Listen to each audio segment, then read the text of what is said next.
We are back. Welcome back, everybody. I'm so excited. Lael, this is actually, you're our special first episode back for 2021. So, yes, congratulations on being number one with me. Oh, I love being number one. I'm excited. Yay. Thanks I for am having me. too. I think you're so perfect, though. And we're going to go through it all. I know everyone's just heard your phenomenal introduction. I was actually just talking to Morgs off the mic and before we jumped on Zoom saying I could not be more genuinely excited to talk to you. I find you very multifaceted, but completely zoned in on your zone of genius and mission.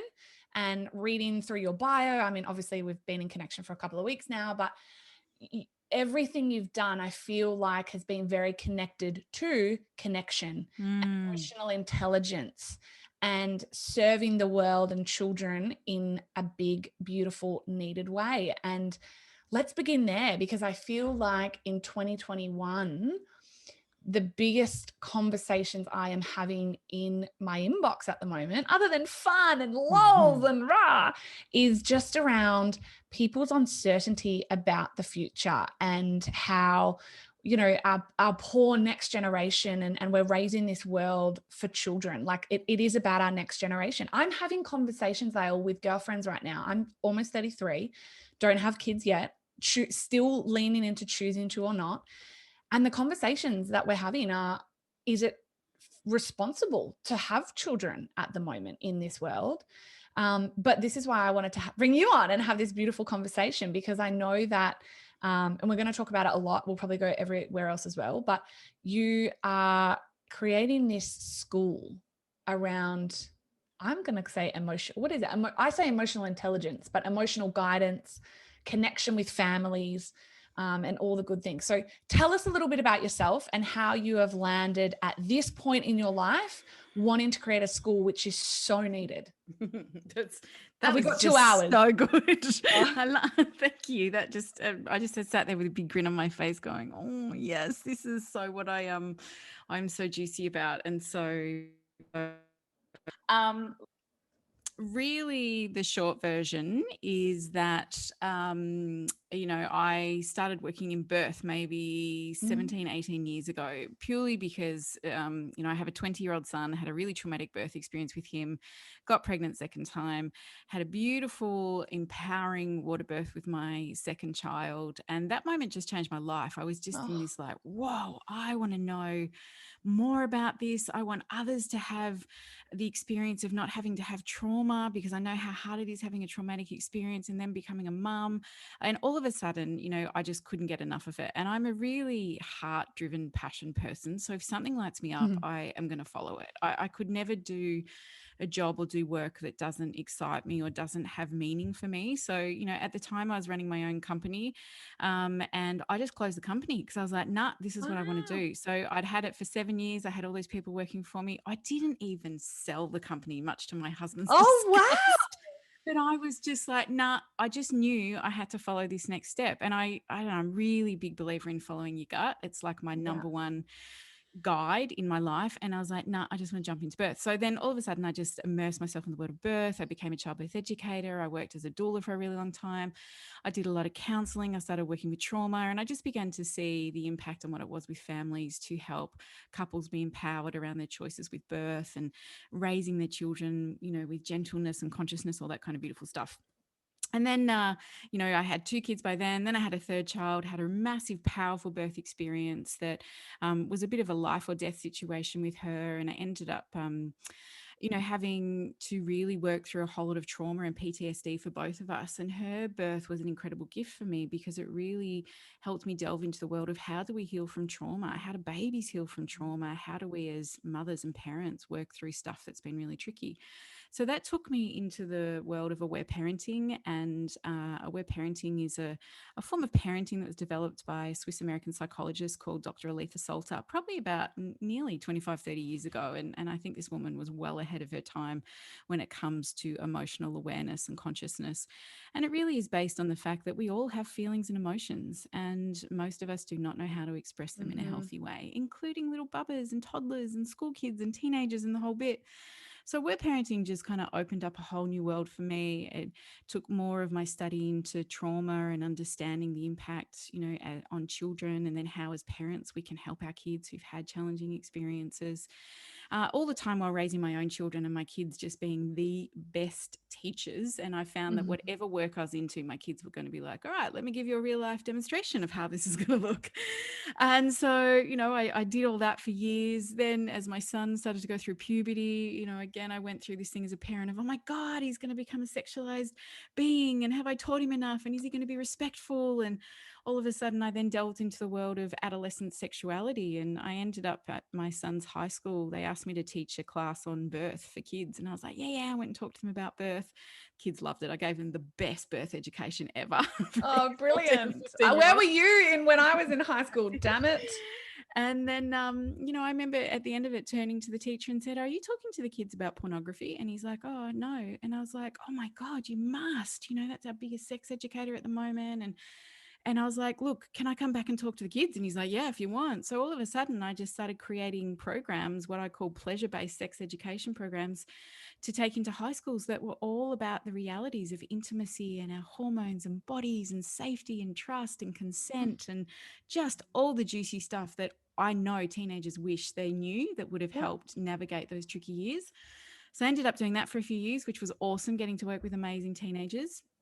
I love that my teenagers, when they would say, what did your mum do? They'd go, oh my God, goes into schools with like knitted penises and vulvas and stuff. Oh, the best. They will. And I'm like, one day you'll think it's really awesome, but they kind of do now. They think it's pretty cool. So I did all that. And then amongst all of that, this opportunity to build a school came up. I'd been working with a client for a few years, and one of her little ones was about to start school. And he started prep, and she was just like, I don't like the punitive approach. It just breaks my heart that his name is put on the board if he talks too much, or that he's getting in trouble for things, and where he's actually seeing the whole child. And all this work that we'd done around raising emotionally intelligent children, she was just like, our system just doesn't cut it. And I was like, yep, it doesn't. I'd watched that with my own children going through the schooling system. And so she said to me, well, what if we built our own school? And I just looked at her and went, I don't know anything about building a school. And she's a woman who's, is a wealthy woman who does a lot of philanthropic stuff. And she said, look, I will fund it. I will, I will make it all happen. But you build the school that you believe we need. And, it took me a few months to even get my head around it and say yes, because, it's not often that someone hands you a dream project and says, don't worry about the money part. Let's build something that can be an amazing legacy in what you believe in. And like any good things that we do that are challenging, in the beginning, I just was like, I don't know I have no idea. I'm not even a trained teacher. Like, I don't know what to do. I knew what I wanted it to look like, but I had no idea how this was going to happen. So I kind of, got myself sorted and went, all right, well, there's people who've done it before, and there are people who know. And I'm a big believer in doing what I call your apprenticeship. Whenever you start something, go learn from the people who know. So I was like, all right. And I kind of put a bit of a call out there to the universe and went, bring me the right people who are going to support me, who are going to show us how to do it. And then through just magnificent synchronicities, I just met the right people. People started hearing about what we were doing. The right people came into our orbit. Met this amazing woman who'd built a school a few years before, and she was just this master of curriculum and education. And I told her about our vision, and she's like, oh, we'll help you. We'll consult for you and show you how to do it. And so basically that was like nearly 3 years ago, and we open in 5-6 days now. Oh, wow. I didn't know. I know you've said it was close, and I know we've chatted in email, and let's put a pin in it, because I know that in the sense that, where is it? Because I'm going to get so many people go, where is it? I want to send my kid. Where is it? So it's in a little town called Ceres, which is just out of Geelong here in Victoria. So it's literally like about 10-15 minutes out of Geelong. It's on a beautiful 10-acre farm. So we have animals there. And really the philosophy of, it's called Woodline Primary. So you can find it all on socials and website and stuff like that. Woodlineprimary.com.au. That's it. Yep. And really the foundation as a school is that children need to feel safe in order to learn. So when a child feels like they can't be who they need to be, when they can't express their emotions and feelings, when they have to fit into a box to be good, then we are not seeing a child at their full magnificent capacity. And so I think just through my own experiences of schooling and also watching my children go through school, you know, most kids have to kind of armor up to go to school. Not only because there are rules, and we need rules whenever we have, you know, groups of people and stuff together, but so much of our schooling system is still based on this behaviorism paradigm, which is that you must be good. And if you're good, you're rewarded. And if you're bad, we take things away. Or we still subtly shame kids for being bad. And my work is all around that there is no such thing as a bad child. There is a child that is just out of balance. So, you know, I always talk about that we are either in balance or out of balance. And this doesn't just apply to kids, this applies to all of us as humans. When we're in balance, we're feeling good, we're feeling connected, we feel open, we feel inspired, we want to learn, we take risks. When we're out of balance is usually when we've got some armor up. It's usually when we're protecting ourselves, and it's usually because there's needs that aren't being met. So whether that's needs from the past around hurts and traumas, whether it's that we don't understand, whether there's fear present, whether we're anxious about something new, whether we need information, there's many reasons why we're all out of balance. And when we look at beautiful little children, you know, most of their world is about being told what to do all the time. And that doesn't necessarily serve everybody. And so in our schooling system, you know, I think it's time for a huge overhaul of how it's done, because we often still try and put kids all into one box that says this is how it should look, this is what you have to do, regurgitate the information back to us, with no element of, well, what is this learning about for me, and what is my impact on the world with this learning? And I actually don't learn by sitting down and writing with a pencil. I have to move my body, or I have to talk about what I'm learning, or I have to make something with my hands to understand what I'm doing. And so our school looks at all of those elements and says, who is this child? How do they learn? How do we support them to be the most exquisite version of themselves? And how do we keep creating emotional safety so they can be seen and heard, so that they can be in balance and feel amazing? Like, that's what we want. 100%. And conscious, aware, loved, seen, held, heard children are raised to be consciously aware, held, heard, seen adults, which will heal the world. I truly believe that. Okay, second question, because I just am thinking, like, as a mother, I'm a mother. I'm a dog mother. Do you know what's so funny? When you said something in front, I'm like, I understand. In my head, I'm like, I get it. That's like Ruth. No, Anna, I know I trigger so many mums, and I'm kidding everyone to a certain extent. But I am in Gold Coast. Okay. So let me put it like this. I'm a woman that's still leaning into to have kids and not have kids. And I think I've said for years, fuck the current schooling education system. Okay. It's broken. And I am blessed and grateful and filled up that I get to do a lot of youth mentoring. And once a year, I fly to a camp for the Magic Moments Foundation. And I always say it's 5 days. I always get asked to go speak. And I remember the first year they said, come fly in, all the speakers just fly in, their keynote and they leave. I said, that's not how I make an impact.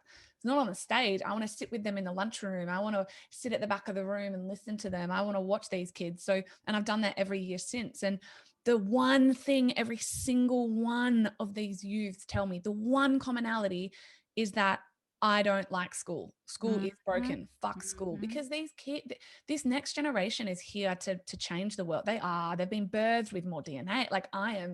They are here to help, and with no pressure, in a beautiful, organic, empowered way. But the schooling system is broken. Now, I hear this from these kids, and I always say, don't worry, someone's going to change it. It's not going to be me. That's not my zone of genius.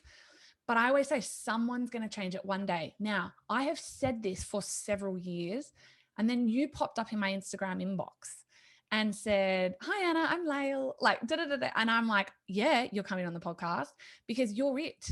You're the first woman. Now, I'm out there. I'm asking, I'm looking, I'm seeking. I've got best friends who talk about starting school systems, but you've done it. So my thing for you, I'm like, let's shout you from every platform. Let's put you in every, but is the idea, this is the question, going to be to expand your school? Because I live in the Gold Coast and I'm not moving back to Geelong where I was born and put my potential future child in your school. So is the dream to grow this across the nation? It's such a good question. And you know what, since Woodline has been around, just our website or just talks I've done around it, I am contacted from people all over the world saying, can you bring it here? Yes. So I've had so many requests, right? The demand is there. Good. The demand is there for sure. There is a reason why not many people build schools. It's because it's difficult. It is really challenging. And I think it took us a few years to do it and many hurdles, and you need a lot of support to do it. And you need, as one of my mentors said, you need just the right amount of crazy to pull it off. And I was like, yeah, I've got the right amount of crazy. And many times actually, even, I wrote nearly, I started writing all the policies, and then we had to tweak them and all that kind of stuff. And even when I'm writing the policies, I would sit there and think, oh my God, I can't do this. This is so hard. And why am I even doing this? And then I would think, well, who am I not to do this? Because it just takes one person to say, I want to see it look different. I want it to be different for children. And when people often say to me, what do you do? My one-liner is always, I work for the kids. Yeah, I love that. Right. I want to be the voice for children to say, hey, I wish it looked different. And, I do that in my parenting work all the time. And I absolutely agree 100% with what you say around the teenagers you work with. I have the same kind of thing when I work with teenagers, and I say to them, what do you wish you could, if you could, get anything from your parents, what do you wish? And they all say the same thing. I wish they would just listen. And I said, tell me more about that. And I said, I wish they would listen without judging, without fixing, and without getting into the drama, and being able to stay really solid and just hear me. And, that carries over into schooling, into, adulthood. All those elements are super important. So coming back to your question, is this going to grow? I'm not going to let you get away with this. Yeah. Look, for us, building a school is big. And so, we're kind of like, right, let's see how it rolls. We are in discussions around building a secondary school, because once these kids finish here, they're going to need somewhere else to go to. So we've got a few years till we open the secondary school, because we're just opening this year up into grade 3. So we've got a few years to build the secondary school. Look, I can't say, yes, we're going to replicate Woodlines everywhere. As my partner Mel, who have also done this school with, that's not necessarily something she's like, yes, let's build a whole lot of them, because it is a huge commitment. But I am really open to supporting people to build similar versions of Woodline, because I think the world needs it desperately. I think there's other schooling out there that's similar on some level, not exactly the same. I think there's intentions of it.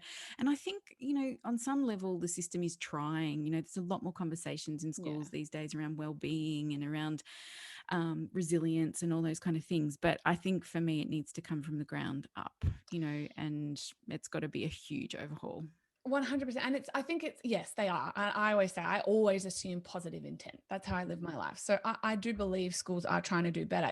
But it's just not there yet. And I think what was really beautiful and telling for me was that I've got a niece, my world, Delilah, who's 9.5, and she's struggled in a sense with school, right? And my sister tells me oh, Delilah got in trouble. And I'm like, it's because she's a genie. I know it's bias, but since birth, there's been something about that little girl. And I said, it's because she's a genius. She's not fitting in that stupid box of the current schooling curriculum. And then COVID happened and she had to be homeschooled. And she freaking thrived. Yeah. She was this little, she was this little human that came alive and read better, wrote better, spoke better. Like it was because she just wasn't confined even just by the basicness of a 4-wall classroom with desks that face the front, which was all about, this of course, but to create factory workers for the Industrial Revolution, to be obedient and, follow rules. But, and she thrived. And I think so where I'm going with this is that I know that a lot of parents, I know, had the same experience, maybe had a child that had been labeled as troubled or, can't concentrate or was just struggling in their schoolwork, and then came home in a safer, right? This is your whole point, just to take it back to that. I'm learning as I'm interviewing you, a safe environment for some, for hopefully most, and thrived. And so I see I'm just so excited and empowered and passionate for you and for this whole conversation about new innovative ways of schooling and schools to pop up now, because parents are sick of hearing it. I think we've heard schools aren't changing. They're not fast enough. They're not. So you have to just start again, and that's what you're doing. So Yeah. but And for me, I think one of the key elements of in building Woodline has to be about the staff. And so when we were really building this vision, I was like, we can't hold emotional safety for children if, and we call our teachers guides, they're not called teachers, they're called guides. If our guides aren't emotionally aware and connected to who they are as well. So our training that we do with our guides, that I do training with them, is all around what's your story, where are your triggers, how was your childhood, what activates you, God. where do you sit with feelings. Like one of my interview questions when we're interviewing guides was, how do you feel about crying? And then I would ask them all these questions around, I couldn't really ask them about their families like I wanted to, but my consultant was like, you can't ask them that, Lael. Yeah. But I'm like, I need to do a therapy session with you to see where you're sitting Yeah, with your growth, right? absolutely. Because it was clear to me that we can't make this vision come to life unless the team are so all over this emotional awareness, are trauma informed, have done their own work, are able to hold such a safe container for these children. They know how to set loving boundaries. They also know how to use play for connection. They have these tools in their toolkit to be able to see a child and look behind the behavior and go, okay, there's something going on there. Not an old school punitive way of like, you're misbehaving, you need to go and, go to the principal or do this or do that. So for me, a key element is upskilling adults. And this is not just in the education system, this is parents everywhere. I just think we are unfortunately a product of the way we were raised, unless we reach a point where we say, hey, did that really serve me? And how could it look different? Am I parenting in the way that is around connection, is around honoring this child, is around looking at my own stuff so I don't pass that on to my kid unconsciously. So I think, there needs to be a massive shift for the adults around how we are responding to children. And I would love to go there, Lael. Like let's go there. So this whole connect, because I know that's one of your biggest passions. So connection in families, because I think, so I know how many that, like I know all the mums that are going to be listening to this right now, like, oh, I want to send my kid desperately to that school, but I can't. But I want to be a better influence, and I want to make a bigger impact in my family right now. So how can they do that around this connection piece? Yes. So such a good question. I'm going to try and keep this short because No, could talk about this just forever. go. So I always look at it, there's two pieces to it. The first piece is us, where we're sitting. So I'll come to that in a minute. But the second piece is how we respond to our child. So coming back to what I said earlier, kids are either in balance or out of balance. Now we've grown up with this whole behaviorism paradigm that still is about good girl, good boy. And if you are good, I will reward you with love. And if you're bad, I'm going to withdraw my love until you behave better. Like that's kind of the mainstream still behaviorism paradigm of how we discipline kids. And I'm doing that in inverted commas. Whereas I look at it from this angle is that a child's natural state is to want to feel connected to us. They want to do the right thing. They want to be kind to their little brother. They want to help out. They want to feel connected to us. But often what gets in the way are feelings. Often what gets in the way is past hurts, is where they might not get their needs met, where there's stuff going on. So I always say to parents like this, your child walks in the room and you want to do this little scan of them. You want to go, where are they? Are they in balance? Are they out of balance? And when they're in balance because they're singing and they're patting the dog beautifully and they're saying to their sibling, hey, do you want to go play soccer? And, there's willingness. And if you say, can you pick your shoes up? They do it. When your kid's out of balance, it's when they walk past and kick the dog. And when you ask them to take the rubbish out and they go, why do I have to do everything? And, and there's resistance. And what we want to come back to as a parent is what they're doing is they're waving a red flag and they're saying, there's something going on for me. Now, because they are children, they are still learning and developing their emotional literacy skills to be able to express how they're feeling. And a lot of adults, what we do is we expect our 7-year-old to walk into the room and say, Mum, I'm finding it very challenging having a younger brother at the moment, and he takes my toys, and I find that very, very hard to navigate, and I've got a lot of feelings going on inside my body, and so could you please help me work through them? That's what we expect a child should do. And I really love to highlight most adults don't do that, right? Like, hang on a minute. I think we also want that from like husbands, wives, brothers, and we don't even do that. We don't even do that, right? We project all our crap onto each other because we, again, don't want to own how we're feeling. So when we look at children, we come back to it is when they're acting out, there's always a reason for their behavior. And I say that a child's external state is a reflection of their internal state. So what's going on inside is usually what they're showing on the outside. So when your child is acting out, they're not doing it to be naughty. They're not doing it to be horrible or spiteful. They're saying, hey, there's something going on for you. Can you help me? And, when we look at, I guess, a paradigm of parenting, on one end, we have authoritarian parenting, which is often about control. And it's often about, I'm the boss, I'm the leader, this is how you must do it. And we use punishments and rewards to get what we want. Often the child doesn't get to express how they feel. So, if a child walks in and, is mean to their little brother because their little brother's taken something, an authoritarian parent might yell at him, don't talk to your brother that way. If you do that again, you'll have to go to your room, or there's some form of, I am going to make you feel bad so that you do better. But really, how that lands in the child's body is, I am bad. And often then we can come up with a whole story of shame. I'm not good enough. I don't feel heard, understood, all that kind of stuff, right? So on one end, we've got that authoritarian parenting. On the other side, we have what we'd probably call permissive parenting, where there isn't necessarily any boundaries. When a child is out of balance, the parent works really hard to try and make them feel better. So it's often about, how about we do this, or we'll go to the shops and buy a new toy so you don't have to, feel the feelings about having your little brother. And often, it's all those kind of things which are around trying to make it okay. And I really want to flag here, that was totally me for many years. When I just pointed at myself. I was like, as Lael's talking, I'm like, I think that will be me. And because often as the permissive parent, we don't want our kids to be upset. So we want to fix it all the time, right? But where I sit with, I guess, this conscious, connected, aware parenting view is that it's okay for us to have feelings, and it's okay for that 7-year-old to be upset about their younger brother. And from, I guess, a democratic parenting approach, how we would deal with that is that when they walk in and they do something mean to the brother, our first thing as a parent to be like, oh, they're having a hard time. The second thing is, what do they need now for me to help them come back into balance? So that might be a bit of connection. It might be walking up there and going, hey, buddy, I can see there's something going on. And you might be a little bit playful. You might invite them into some connection. And when that child kind of feels that you've seen them and see what's going on, sometimes their guard will drop and they can move on. Their needs have been met. But sometimes it's about, there's big feelings brewing there. There's something happening. And what they need is a beautiful container to let those feelings out. So that might look like going up to your 7-year-old and go, hey, buddy, I saw that you just kind of, hit your younger brother. I'm not willing to let you hit him. And then, he might go into, well, he's, I hate him and he does this and he does that. And again, it's not making him wrong. I can hear you got some feelings around that, mate. Let it out. Yeah, it's really hard having a little brother. Go for it. And we hold a safe space for him to vent how he feels.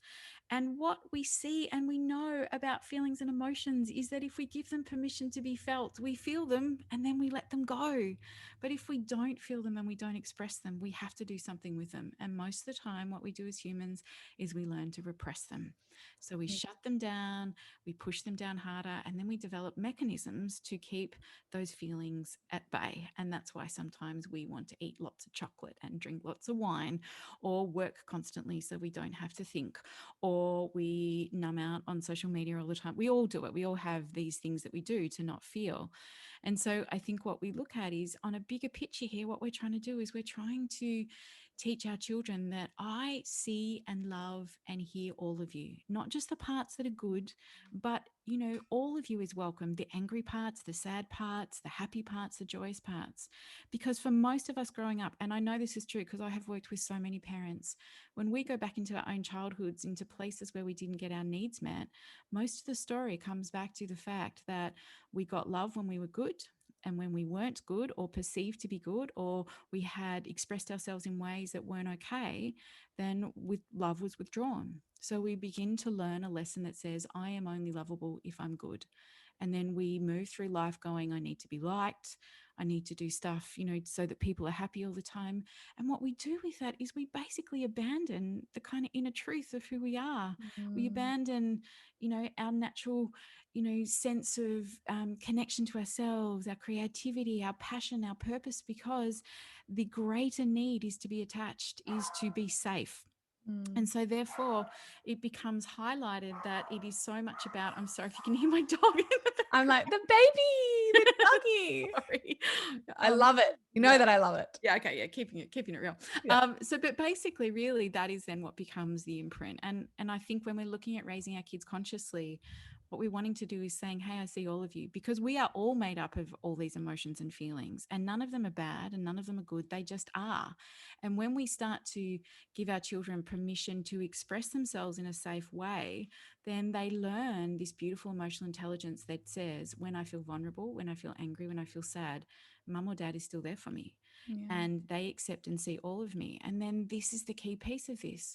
If we can meet those feelings as an adult with empathy and compassion, not only are we modeling what empathy and compassion look like, but they are getting a body sense feeling of what it feels like to be truly seen and heard, which then allows them to do that and take that out into the world.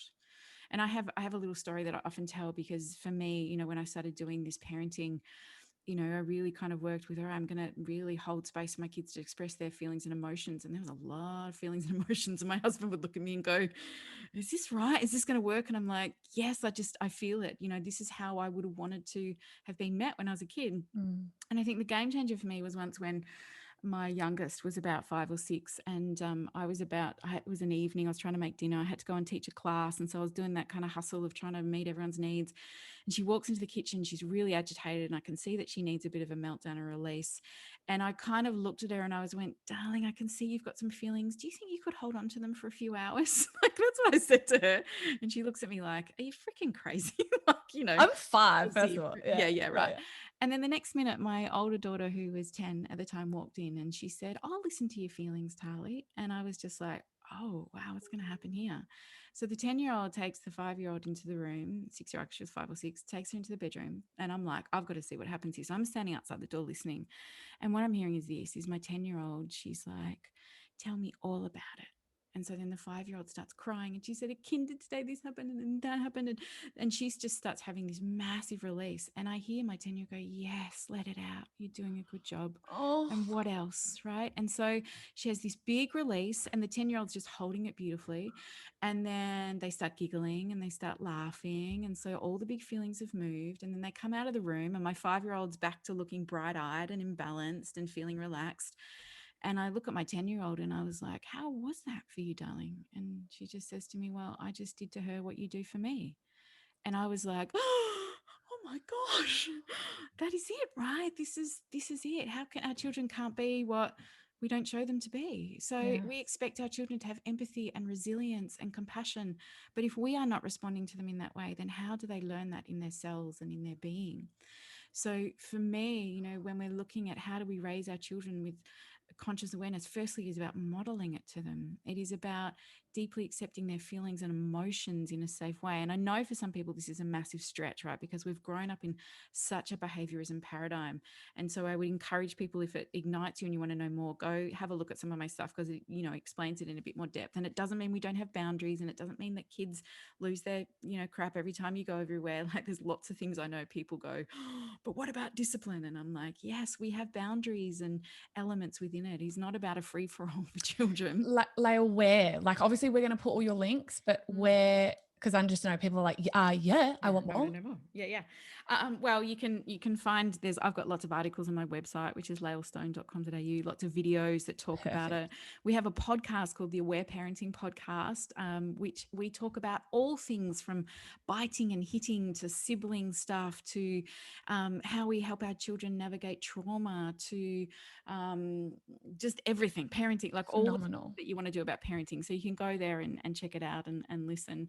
I do that with my lovely colleague, Marion Rose, and she's got heaps of free info as well. So there's lots and lots of stuff you can find information about. So for me, I think firstly, it's about these beautiful tools that we start integrating into how we respond to our children.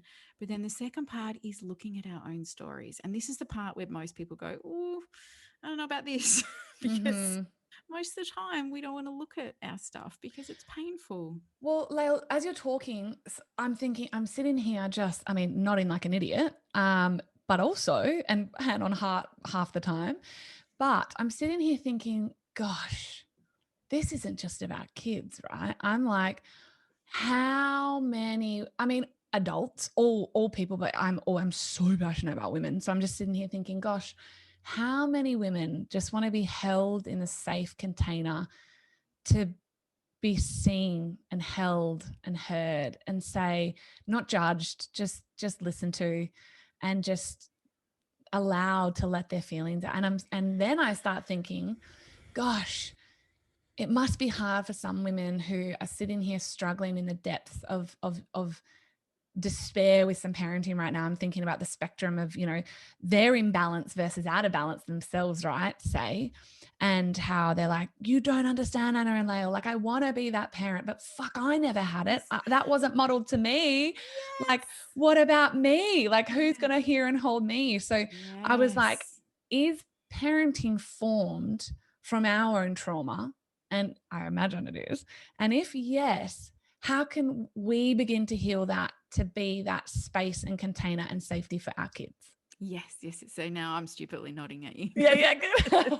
Yes. It's reciprocal. Brilliant. Yes. Well, this is exactly it, right? So part of the work of how we respond to kids is also about doing our own work. So, through working with so many parents, we all come back to the same hurt and trauma, no matter what stories pop up for us. And whether that's we have an altercation with someone at work, whether it's our children who are pushing our buttons, whether it's our partner, whether it's a whole lot of self-doubt that we feel because somebody said something to us, whatever it is, we stem it back to, well, what does this remind me of? Where is this from? And most of our imprints and stories, they sit deeply in the way we were raised. And I really want to emphasize this. Our parents were doing the best job they knew how. It could be so 100%. easy to move into this, well, my mum never gave me this, and my dad never gave me that. But your parents were probably doing better than what their parents did. Exactly. I believe each generation we get way more conscious. And I think the key is not about blame for our parents. It's about what we perceived to happen to us when we were younger. What is the imprint in the story that I run around that? So if you were shut down with your feelings when you were little, if you have a memory of being 4 and getting really upset and one of your parents going, don't be stupid. You don't need to cry about that. It's just a toy, get over it, And in that moment, we just went, oh my God, it's not safe to express myself. Do we keep that story? Is that story still running in your world? Do you keep looking for evidence that that's still true? When you try and express yourself to someone, make fun of you or laugh or not hear you in the same way, and we keep repeating the same pattern again and again and again, that it's not safe for me to express how I feel. So much of how we are in the world is a reflection of what happened to us as kids. Like I often say, we are all children walking around in adults' bodies, 100%. bouncing off each other, depending on the trauma we have, right? Yeah, 100%. Yeah. And so that's why even in our intimate relationships with our partners, they can do something and it can set us right off. We can become deeply vulnerable and emotional. We can get angry because, what often plays out is our parents in our intimate relationships. You might have a response. One parent might play out the authoritarian father, and when they say something and we perceive it a certain way, we go back being the wounded child. Or I see a lot for men, actually, if they grew up in environments where they felt, were told they were not good enough, or that's not good enough, or they felt like they could never get their mother or father's approval. Often in relationship, if their partner says, oh, maybe you could do it this way, or they deem to be criticized by them, they will go straight back into that little boy of not being good enough. And then they put their defenses up and they get angry. I mean, it's like, I often just sit there and go, it's a miracle that we actually all love each other because we don't bounce off each other in our stuff, right? And I guess to simplify it a little bit, that's the basis of it, is that, I say to anybody, the first step is being willing to do the work. And the place to start is, where do you get triggered, right? Where do you get activated? Where is it? Is it something your child does, your partner does? And the first step is to go, well, what am I feeling here? What does this feel like? What does it remind me of? Do I know this feeling from another time in my life? And that for me is an invitation to lean into that and go, well, what happened there? And what need didn't get met? What did I wish I could have said at that point where I never got it? What is it that I needed that didn't shift for me? And look, I always tell lots of stories about my kids, but my kids give me permission to tell the stories I tell. There's some that they're like, do not use this in the workshop, Mom. I love that. But I that. remember one time when my middle daughter was like 13 or 14, and she's a deeply feeling, beautiful young woman. And she's nearly 18 now. And, in her 13 and 14-year-old angst, she was in this big feelings around friends and school, and just really, really stuck in her story. And I'm sitting on the edge of her bed bed and I'm listening and I'm compassionate, I'm listening and listening. And after about half an hour, I am watching myself get more and more triggered and really angry and feeling really pissed off. And what I'm wanting to yell at her is like, just move somewhere, like just get over, like it's no big deal. So I'm watching myself just move into these feelings. And I know enough to go, oh, there's something going on for me here. So I actually just said, sweetheart, I can see you've still got stuff going on. There's something happening for me. I am just going to step out for a few minutes. I'll come back. And one of the great practices that we really talk about often in this style of parenting is having what we call a listening partner, which is just another person who's safe that you can send a, voice message to, or you can call and say, hey, can you listen to me for 10 minutes? And their job is not to offer you advice, and their job is not to fix you. Their job is to sit there with an open heart and offer empathy and say, yeah, I hear you. That sounds hard. So I rang my listening partner and I was like, I'm super triggered with Indy at the moment. This is what she's doing, and my friend's listening. And she's like, well, what's that feel like for you? And the words that come out of my mouth are, doesn't she know how lucky she is to have a mum who's sitting on her bed listening to her feelings? I wish my mum had have done that. And then I just burst into tears. And my friend's like, there it is. So Yeah. I have a really big cry, and I'm just like, oh, like little 12-year-old Lael didn't have that experience, and there's hurt there for her that I perhaps wasn't heard in the way I needed. And so I had a big cry. My listening partner's on the phone, and she's like, oh, you're doing a good job, Lael, and let it out.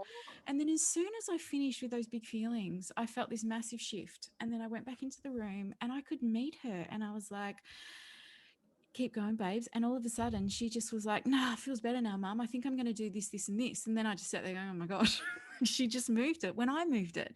And I think this is the invitation I say to parents all the time. Our kids are constantly bringing up beautiful reflections for us. Our children are our teachers. So the places that really push your buttons are the pieces you need to lean into, because it's not necessarily about the child needing to change. It's about a gift they give us to look at our own crap. And often when we clear some of our story, our child's behavior just changes. So always when parents say to me, can I bring my 4-year-old to see you because they've got this, this, and this? I actually don't work with children. I only work with the parents. And I say, well, let's look at your story. And then often when the parents get their story around it, they might go home with some tools for the child, but the child's behavior changes because the child's like, oh, well done, Mum and Dad, you've moved that piece. That's not something else I need to carry as I move forward, because our kids don't want to carry our baggage. They're like, hey, that's yours. You need to shift it and clear it, so I'm free to be who I need to be.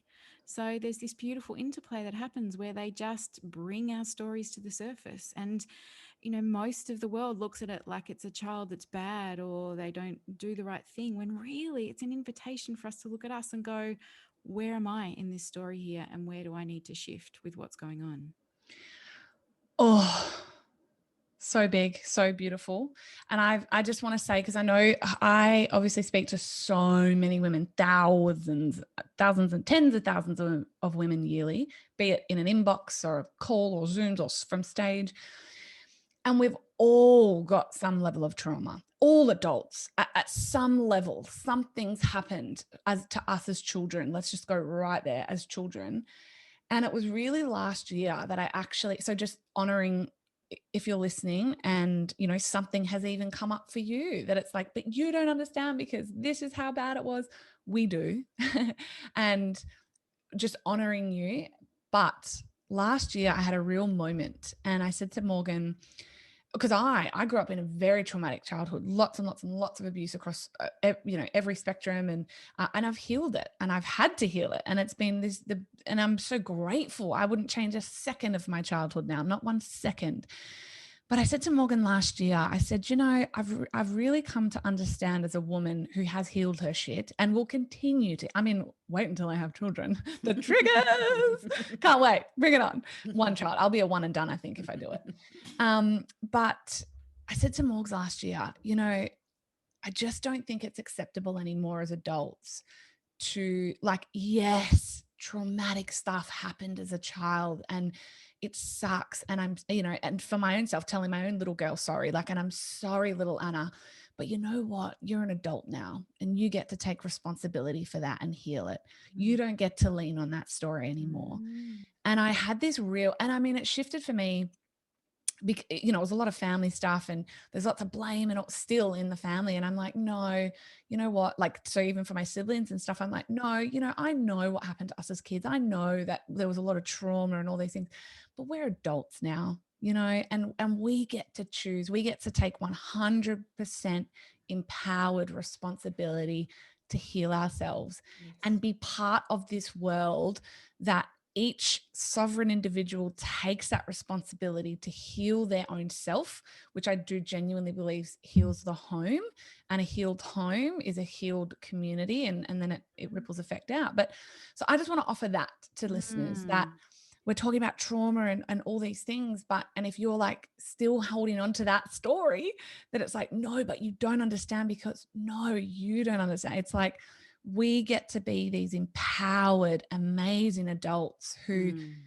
don't have to lean on that childhood trauma anymore, and can become these empowered, sovereign, free individuals that just heal our shit and make an impact. I love that. And I really, I love that message. And I so honor the courage it takes to do that. And I think that's the piece where I see the stumbling block is it's very courageous to own our story and say, actually, I'm going to do it differently, because on some level, our trauma serves us. You know, we get to stay small. We don't have to step into who we are because we have the story that happened to us. And that is a huge leap for a lot of people, to have the courage to look at it, to heal it. And, you know, for me, I think we need support to do it. You know, we need therapy and counselors. You know, like I have a course that I run, an 8-week course that basically looks at imprints from our childhood. And it's mostly parents that do it, but it helps you look at what happened to you as a kid, and then how does that play out in your parenting and in your relationship. We look at things like trust, you know, tears and anger. We look at self-care. We look at boundaries. We look at all these key things that particularly turn up for mothers around, well, what was the imprints that were set for me? What did I watch my mother do? What did I make that mean? And then how do I play that in my life? And what I see in that is the most massive shifts happen. It would be so much like with the work that you do, is that when people begin to own their story and see the stories that have run them and that they don't have to do that anymore, there's a choice to do it differently, then the whole dynamic in the family changes. And there starts to become harmony, and there's no longer yelling, and there's tools that they have in their toolkit to take care of them so they can be the parent they want to be. I mean, I learned really early on when I started doing all this work, particularly around listening to my kids' feelings and holding space for them. I learned pretty early that I cannot do that unless I take care of myself. And what taking care of myself is quiet. I need quiet time. I think also doing all the work, I do a lot of speaking and counseling, and that requires a huge energy. So I have like at least 2 days a week where I don't talk to anyone, where I'm really quiet and still.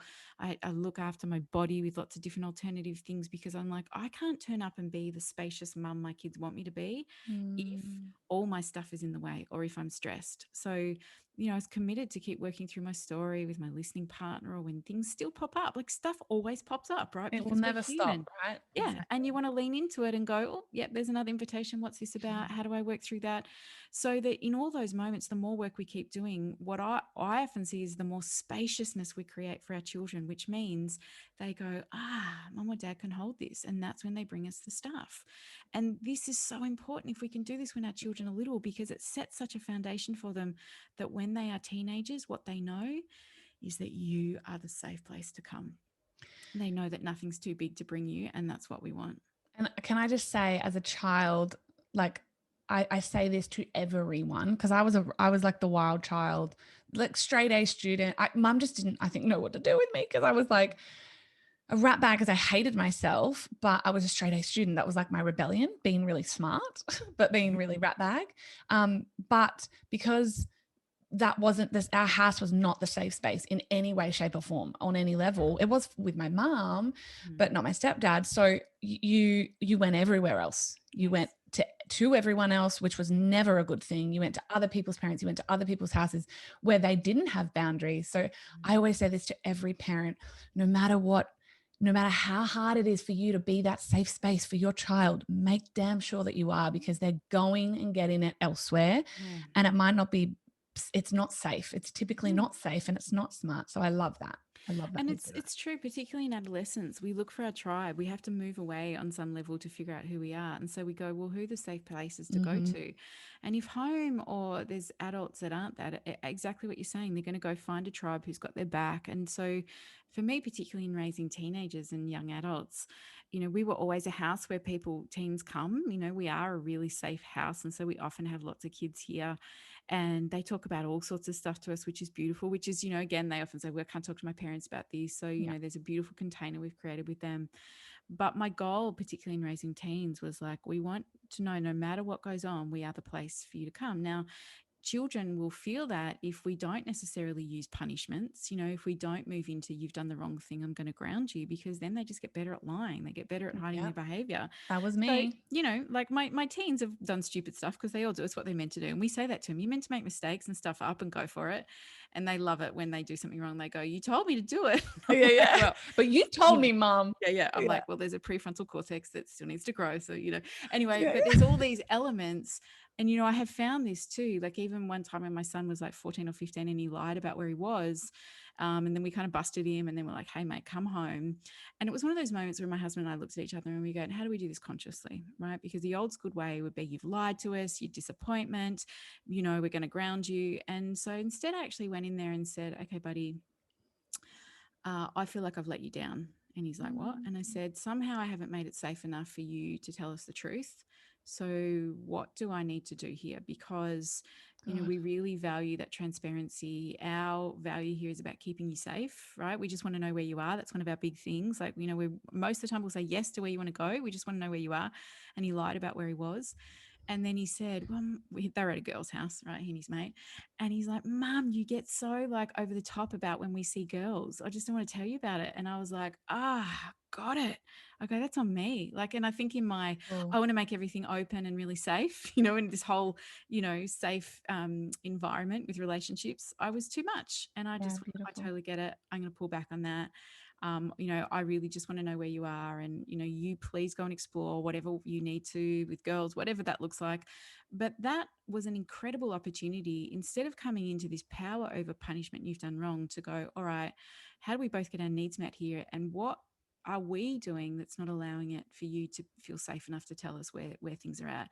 And that was the last time he lied to us, because then he just went, yeah, okay, cool. Well, this is where I am. That's what I'm doing. And he's done heaps of stupid stuff, and he'll ring us up and go, oh, can you come get me? Oh, this has happened. And we're like, yep. And he knows without a doubt we have his back, right? And that we are always going to be there because we deeply love and accept him. And what I've found is he's this beautiful, nearly 21-year-old man now, that his ability to share where he's at, his emotional awareness, like even through Yes. the beginning of COVID, he lost his job and he came home and he walked in the door and he's like, where's dad? And he came to the lounge room and he just burst into tears and he said, I feel disappointed from my work and my boss, and I don't know what I'm going to do now. And he just sat there, like, he's 6'1", he's massive, and he just cried, and we both cuddled him. And then, we didn't even say anything. We just held a space for him. And then he kind of at the end went, oh, I feel so much better. And then he just found a solution himself. He's like, you know what, I think I could do this, and then I could do that, and then I could do this. And all of a sudden he just shared where he was at, and then was able to find solutions for himself. And, and there's those moments where I go, this is what it's about in making a safe house, where you can cry freely, where you can mess up and know that you'll still be loved and held. And because of that, there's deep mutual respect. So, Yeah. when we got our school, when we finally got our authentication to open the school, this huge permit that takes ages to get, and we got it, a few weeks ago. And when I got the message, okay, we're approved, like, I literally just sobbed for about 2 Oh hours. I think God, it was yeah. 3 years of building and holding and all the pressure, and I just cried and cried and cried. And my kids were there and they were cuddling me. It was really beautiful. And then the next day, my son came home with these flowers, and he walks in the door and he gives them to me. And he's like, I'm so proud of you, Mum. And I'm just like, okay, more tears. And I was just like, okay, this is what it is. When you do the work of really turning up or holding for your kids, then that becomes their default, to be those empathetic humans. And that, if we come full circle back to your first question, is how we're going to change this world. Absolutely. Because if we can meet our children that way, parenting, if schooling can meet them in that way, then they are humans that are going to care deeply about others. They're not going to rip people off. They're not going to want to power over them. They're going to want to take care of the earth. They're going to want to take care of animals. They're going to want to take care of each other, because they know that that's what feels better in their being. You know, they're not so shut off and disconnected that they move into all those other things. Oh, Lael, you to me just are this stunning pillar of possibility of what a wholly healed adult can achieve with parenting, with business, with love, with relationships. So I just want to honor you. Thank you so very much. I have literally sat here the whole podcast holding back tears. You just have this real way of penetrating emotions in a really thoughtful, beautiful way. So thank you so much for coming on. We're definitely going to have you back on. I'd love to talk. I know this will be one that everyone plays often. But like I said, if you've listened, if you've cried in the car, like I probably will get off this end, and you just want more of Lael, then all of the links, so they'll be hyperlinked back in the podcast notes of this episode. So go back and just, get excited, because we'll have her on more. But thank you so much. You are so incredible. And I cannot wait to watch you launch this school and just make such a phenomenal impact on this world and the kids.